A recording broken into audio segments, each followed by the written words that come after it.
గా తగ్గించేసినారు. 1,56,00,000 నుంచి ఇప్పుడు 90 లక్షలు తగ్గించేసినారు. ఇచ్చి అరకొర కూడా. అమ్మఒడి అంతే, ఎంతమంది పిల్లలు ఉంటే అంతమందికి అమ్మఒడి అన్నారు. చివరికి చూస్తే 20 లక్షల మంది పిల్లలను తగ్గించేసినారు.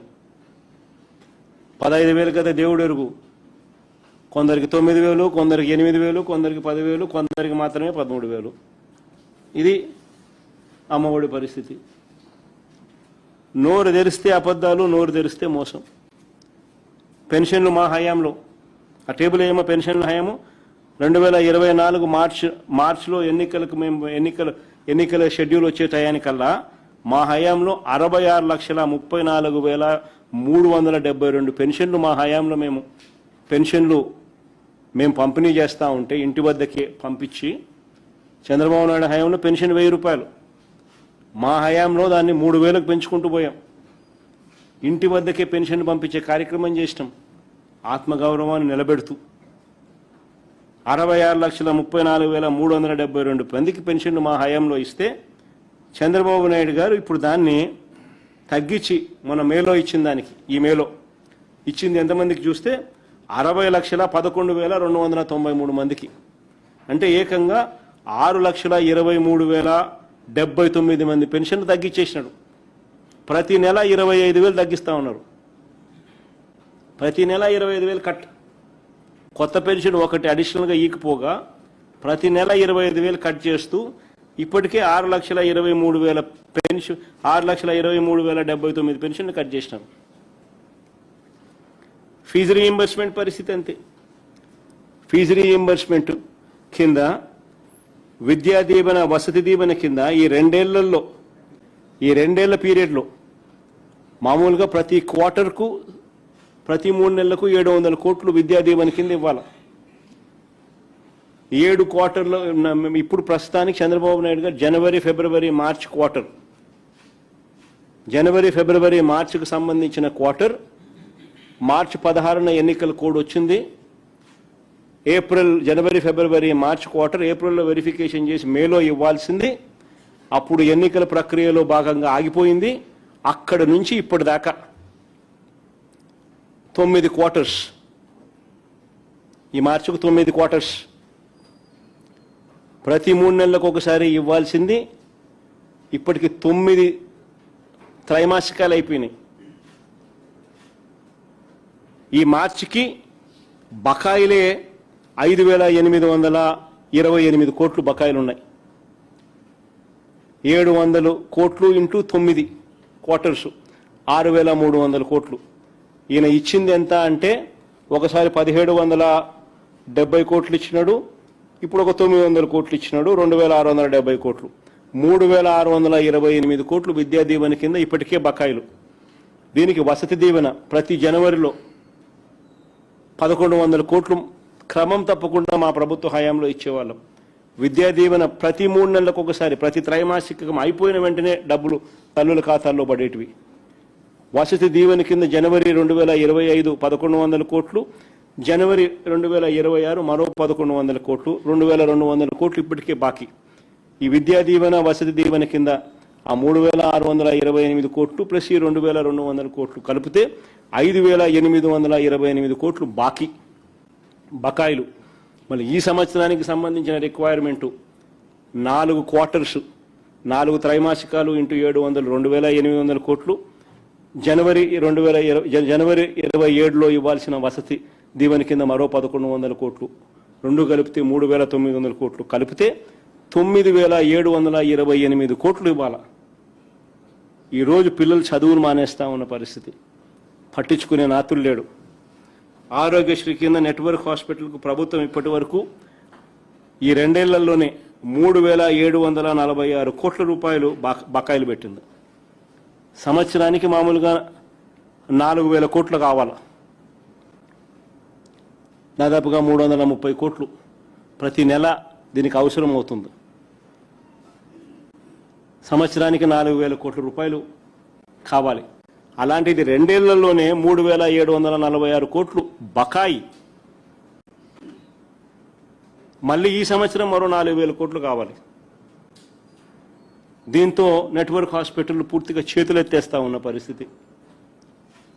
వారికి ఇవ్వాల్సిన డబ్బులు వాళ్ళకి ఇవ్వకపోగా ఈ పెద్ద మనిషి చంద్రబాబు నాయుడు గారు చేస్తా ఉన్న ఘనకార్యం ఏమిటి అని అంటే వాళ్ళ పేరుతో లోన్ ఇప్పిస్తున్నాడట. అని లోన్ ఇప్పిస్తానని దానికి 8% వడ్డీ కూడా వాళ్ళకి కట్ చేస్తానంటున్నాడు. మాకు ఇవ్వాల్సిన డబ్బులు మాకు ఇవ్వకుండా నువ్వు మాకు లోన్ ఇప్పించడం ఏంది స్వామి అని వాళ్ళు మొత్తుకుంటా ఉన్నారు. పైగా దానికి 8% వడ్డీ మేము కట్టాలని చెప్పి మీరు అండం ఏంది స్వామి, మాకేం అర్థం కావడం లేదని నెట్వర్క్ హాస్పిటల్ లబోదిబో అని మొత్తుకుంటూ బోర్డు తిప్పేస్తా ఉన్నారు వాళ్ళు. ఈ పెద్ద మనిషి ఇవన్నీ ఏవీ చేయకపోగా ఉద్యోగస్తులను మరీ దారుణంగా మోసం చేస్తూ ఈ పెద్ద మనిషి చేసిన మోసాలు ఇప్పటికే 4 డిఏలు పెండింగ్. మా హయాంలో మామూలుగా ప్రతి 6 నెలలకు ఒకసారి డిఏ ఇవ్వాలి. 5 ఏళ్ల కాలం అంటే 10 డిఏలు ఏ రాష్ట్ర ప్రభుత్వమైనా ఇవ్వాలి. మేము 11 డిఏలు ఇచ్చినాం మా హయాంలో. 10 కాదు, అంతకన్నా ఒకటి ఎక్కువ, 11 డిఏలు ఇచ్చినాం మా హయాంలో. వస్తూనే మేము ఐఆర్ వేసినాం. అధికారంలోకి రాగానే ఐఆర్ ఇచ్చినాం 27%. కాలయాపన లేకుండా పిఆర్సీ కూడా వేసినాం. ఎంప్లాయీస్ ఇబ్బంది పడకుండా ప్రతి అడుగులోనూ చేయి పట్టుకొని నడిపిస్తూ వీళ్ళ గురించి ఎవరూ పట్టించుకోని పరిస్థితుల్లో వీళ్ళ గురించి మేము ఆలోచన చేసి జీపీఎస్ అనే విధానం కూడా తీసుకొచ్చినాం. వీళ్ళు ఓపీఎస్తో ఇబ్బందులు పడతా ఉంటే, సిపిఎస్తో ఇబ్బంది పడతా ఉంటే, ఈరోజు మేము చేసిన జీపీఎస్ అనేది దేశం మొత్తం కాపీ కొడతా ఉంది.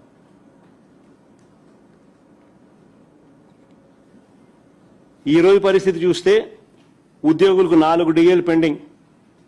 ఈ జూన్ వస్తే 5వ డిఏ పెండింగ్. ఈ జూన్లో 5వ డిఏ కూడా పెండింగ్. అధికారంలోకి వస్తానే ఐఆర్ అన్నారు, ఇంతవరకు రూపాయి ఇచ్చిన పాపాన పోల. మెరుగైన పిఆర్సీ అన్నాడు, మా హయాంలో చేసిన పిఆర్సీ చైర్మన్ కూడా తీసేసినారు, కొత్తోని కావాలని వేయడంలా. ఎందుకంటే కొత్త వాళ్ళని వేసినారు అని అంటే మళ్ళీ రిపోర్ట్ రికమెండేషన్స్ వచ్చిందంటే వెంటనే జీతాలు పెంచాలి. కాబట్టి ఉద్యోగస్తులకు అసలు పిఆర్సీ వేయడంలా. పోలీస్ సోదరులకు ఇచ్చే సరెండర్ లీవ్స్ 5 పెండింగ్ ఇప్పటికే.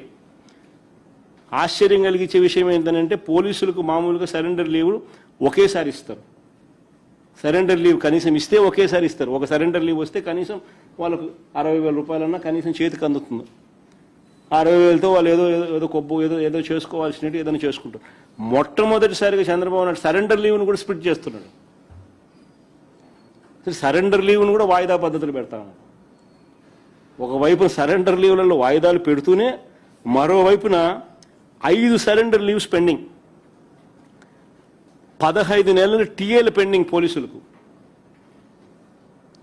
మేము తెచ్చిన జీపీఎస్ లేదు, ఓపీఎస్ లేదు. ఎన్నికలకు ముందు ప్రతి నెల 1వ తేదీన ఉద్యోగస్తులకు అందరికీ జీతాలు అన్నాడు. ఈరోజు పరిస్థితి ఏంటంటే నెలలో జీతాలు ఎప్పుడు వస్తాయో ఎవరికి తెలియదు.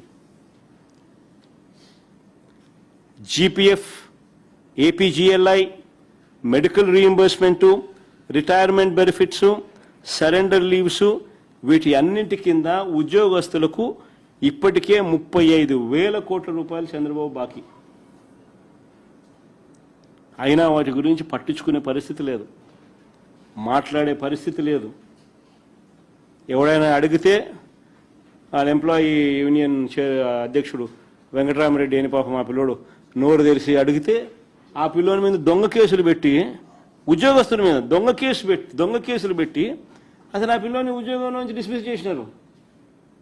దొంగ కేసులు పెట్టి చంద్రబాబు నాయుడు వ్యతిరేకంగా ఎప్పుడో క్యాంపెయిన్ చేసినాడని చెప్పి.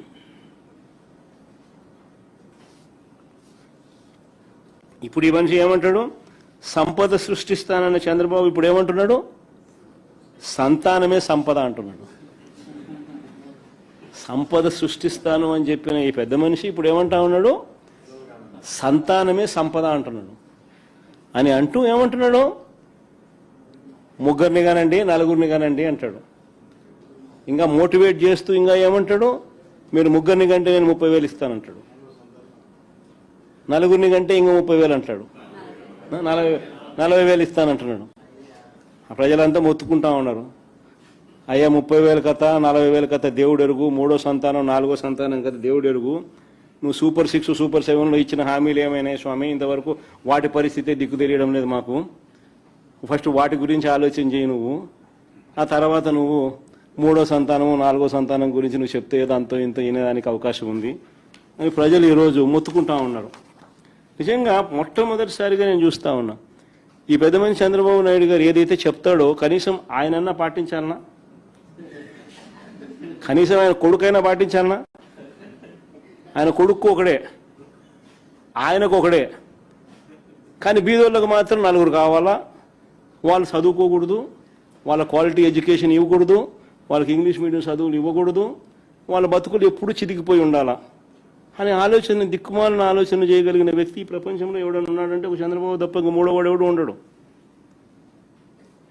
నిజంగా ఎడ్యుకేషన్ అనేది ఇచ్చేసరికి క్వాలిటీ ఎడ్యుకేషన్ ఇవ్వాలి.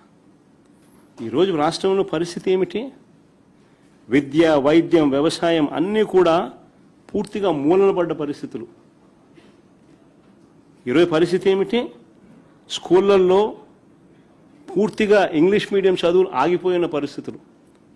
3వ తరగతి నుంచి టోఫుల్ మా హయాంలో తీసుకొచ్చి ఒక పీరియడ్ కింద పెడితే టోఫుల్ అనేది ఇప్పుడు తీసేసిన పరిస్థితి. మా హయాంలో ఇంగ్లీష్ మీడియము సిబిఎస్ఈ ఐబీ దాకా ప్రయాణం అని చెప్పి మేము తీసుకొస్తే అసలు ఇంగ్లీష్ మీడియమే లేకుండా చేసిన పరిస్థితి. 3వ తరగతి నుంచి సబ్జెక్ట్ టీచర్ కాన్సెప్ట్ మేము తీసుకొస్తే అది గాలికి వదిలేసిన పరిస్థితి. నాడు నేడుతో మేము స్కూళ్ళను బాగుపరుస్తే పూర్తిగా నాడు నేడును గాలికి వదిలేసిన పరిస్థితి ఈరోజు.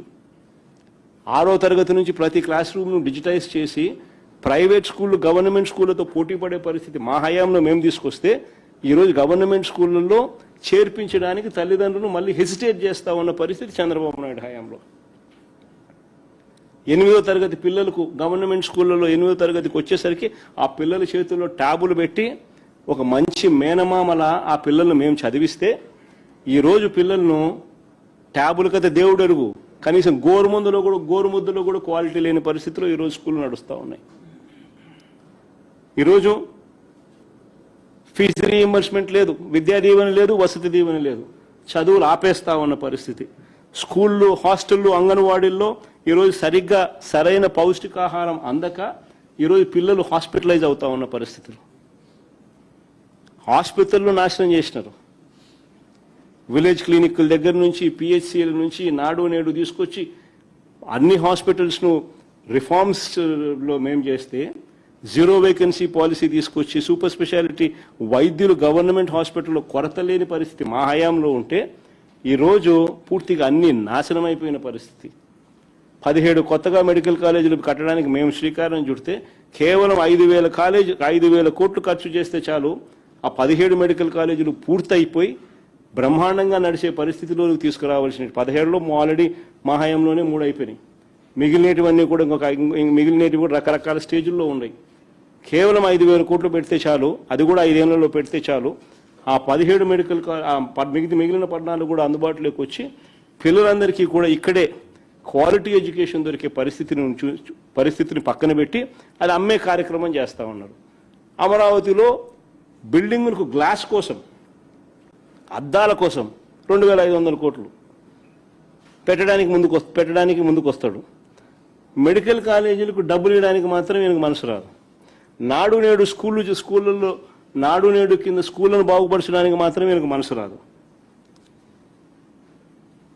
పూర్తిగా 0 వడ్డీ అనే పథకం తీసేసి ఆసరా, చేయూత వంటి పథకాలన్నీ పూర్తిగా రద్దయిపోయి ఈరోజు పొదుపు సంఘాల మహిళలందరూ కూడా గ్రామీణ ఎకానమీ పూర్తిగా చిన్నాభిన్నమైపోయే పరిస్థితిలో ఉంటే యువత, మహిళలకు ఇద్దరికీ ఉద్యోగాలు దొరక్క సతమతం అవుతా ఉన్న పరిస్థితులు ఈరోజు రాష్ట్రంలో కనిపిస్తూ ఉంటే అన్ని తిరోగమనంలో ఉంటే ఈ పెద్ద మనిషి ఏమంటాడు? సంతానమే సంపద, 3 కనండి 4 కనండి అని ఈయన అంటాడు. ఒకవైపు నేను ప్రభుత్వంలో వ్యవస్థలన్నీ ఇంత దారుణమైన పరిస్థితిలో ఉంటే క్వాలిటీ ఆఫ్ లైఫ్ అనేది చంద్రబాబు నాయుడు హయాంలో ఇంత అధ్వానమైన పరిస్థితిలో ఈరోజు కనిపిస్తూ ఉంటే దానిని మెరుగుపరచాల్సింది పోయి ఈ పెద్ద మనిషి 3 కనండి 4 కనండి అని చెప్పి ఈరోజు అన్నిటికన్నా బాధ ఏమిటంటే మహిళలను పిల్లలను పుట్టించే యంత్రాలుగా భావించడమే చంద్రబాబు చేస్తా ఉన్న అతి దిగజారుడు రాజకీయము మాటలు. పిల్లలను పుట్టించే యంత్రాలుగా మహిళలను మాత్రమే ఆయన పరిగణలోకి తీసుకుంటా ఉన్నాడు.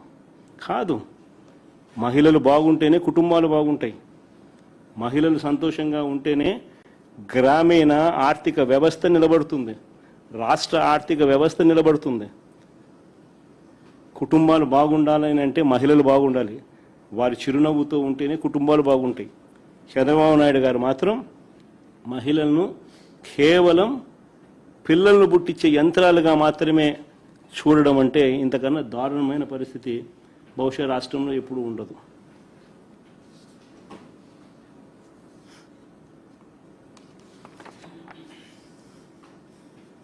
లాస్ట్లో ఇంకొకటి, ఇంత దారుణమైన పాలన ఒకవైపు చంద్రబాబు చేస్తూ మరోవైపున తన కొడుకు చేత, చంద్రబాబు నాయుడు కొడుకు ఈ మధ్యకాలంలో ఏమంటా ఉన్నాడు, both are not the same అంట.